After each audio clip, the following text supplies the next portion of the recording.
Hello बच्चों, तो चलिए इस प्रश्न को पढ़ते हैं। यदि a बराबर आव्यूह 3, 2, 1, 1, a व b के मान इस प्रकार ज्ञात कीजिए कि a square plus a plus B I बराबर 0। तो यहाँ पर देखो हमारे पास में एक ये आव्यूह समीकरण दिया हुआ है कि a square plus a plus B I का जो मान है वो 0 के बराबर है। तो हमें यहाँ से a व b के मान ज्ञात करने हैं। तो प्रश्न में आगे बढ़ने से पहले इस प्रश्न से संबंधित जो मुख्य अवधारणा है उसकी हम चर्चा कर लेते हैं। तो देखो मुख्य अवधारणा देखो क्या हो जाएगी। दो आव्यूहों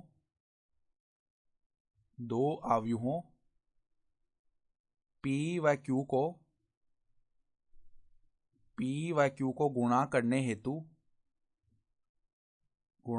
हेतु P की पंक्तियों व Q के स्तंभों का क्रमानुसार गुणा कर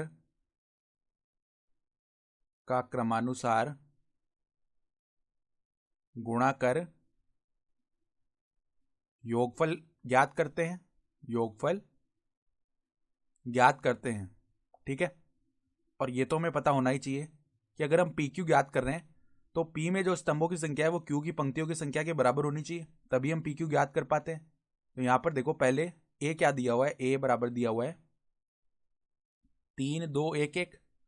तो अगर हम a स्क्वायर ज्ञात करना चाहें तो वो किसके बराबर आएगा, a गुणा 1। तो यहाँ पर देखो a स्क्वायर ज्ञात करेंगे तो 3, 2, 1, 1 गुणा में क्या आ जाएगा, आव्यूह 3, 2, 1, 1।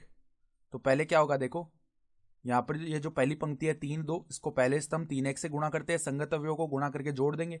तो 3 गुणा होगा 3 से तो आएगा 9, प्लस में देखो 2 गुणा होगा 1 से तो 2 आ जाएगा। फिर देखो 3 गुणा होगा 2 से तो 6 आएगा, और 2 गुणा होगा 1 से तो प्लस में 2 आ जाएगा। फिर देखो 1 गुणा होगा 3 से तो 3 आएगा, प्लस में 1 गुणा होगा 1 से तो यहाँ पर 1 आ जाएगा। फिर देखो 1 गुणा होगा 2 से 2 आएगा, प्लस में 1 गुणा होगा 1 से तो 1 आ जाएगा। ठीक है, तो ए स्क्वायर का मान क्या बन गया, ए स्क्वायर का मान बन गया देखो यहाँ पर 11, ये हो गया 8, ये हो गया 4 और ये हो गया 3। ठीक है, तो अब देखो यहाँ पर हम ए का मान ज्ञात करते हैं। तो ए का मान कैसे ज्ञात करेंगे, ये जो छोटा है इसको हम अंदर आव्यूह ए के प्रत्येक अवयव से गुणा कर देंगे। तो क्या बन जाएगा, देखो 3a, 2a, a और a। ठीक है, ये भी हमने ज्ञात कर लिया। और बी आई ज्ञात कर लेते हैं। तो बी आई क्या हो जाएगा, देखो आई का मतलब क्या होता है, इकाई आव्यूह। तो इकाई आव्यूह क्या होता है, 1, 0, 0, 1, 2 गुणा 2 का। तो अंदर बी से गुणा किया तो बी 0, 0 बी बन जाएगा। ठीक है, तो अब देखो हमारे पास में क्या समीकरण है, A square plus A plus B I बराबर 0। तो देखो ए स्क्वायर प्लस में ए प्लस में बी आई बराबर में 0, अर्थात 0 आव्यूह ये दिया हुआ है। तो अब देखो ए स्क्वायर का मान रख लेते हैं हम। ए स्क्वायर क्या है, 11, 8, 4, 3। तो 11, 8, 4, 3 प्लस में देखो ए का मान क्या है, 3a, 2a, a प्लस में बी आई का जो मान है वो क्या है, b 0, 0 b। और ये किसके बराबर आना चाहिए, 0 आव्यूह, अर्थात 0, 0, 0 और 0। ठीक है, तो अब देखो इनको जोड़ेंगे तो संगत अवयव आपस में जुड़ जाएंगे। तो यहाँ पर क्या बनेगा, 11 प्लस में 3a प्लस में b। फिर क्या बनेगा, 8 प्लस में 2a प्लस में 0। फिर यहाँ पर क्या बन जाएगा, 4 प्लस में a प्लस में 0। और यहाँ पर बनेगा 3 प्लस में a प्लस में b। और ये मान किसके बराबर आएंगे, 0, 0, 0, 0। ठीक है, तो अब अगर ये दोनों अवयव आपस में बराबर हैं तो इनके संगत अवयवों की हम तुलना कर सकते हैं। अर्थात 11 प्लस में 3a प्लस में b का जो मान है 0 के बराबर आएगा। 8 प्लस में 2a का जो मान है वो 0 के बराबर आएगा। 4 प्लस में a का जो मान है वो 4 प्लस a का जो मान है वो 0 के बराबर आएगा। ठीक है, और 3 प्लस a प्लस b का जो मान है वो भी 0 के बराबर आएगा।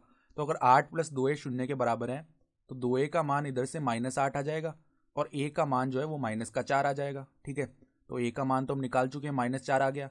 अब ये मान उठा करके हम क्या करते हैं, इसमें रख देते हैं समीकरण में 3 प्लस a प्लस b में। तो यहाँ पर देखो 3 -4 प्लस b बराबर में 0। तो इधर से b का मान याद करेंगे हम। ठीक है, तो वो कितना आ जाएगा, 1 आ जाएगा। तो a का मान आ चुका है -4 और b बराबर आ चुका है 1। ठीक है, और ये जो बचे हुए दोनों समीकरण है इनको भी ये मान संतुष्ट करते ही हैं। ठीक है, तो यहाँ पर देखो a का मान आ चुका है -4 और b का मान आ चुका है 1। ये हमारे उत्तर हो गए। तो आशा करता हूँ कि आपको ये प्रश्न समझ में आया होगा। धन्यवाद।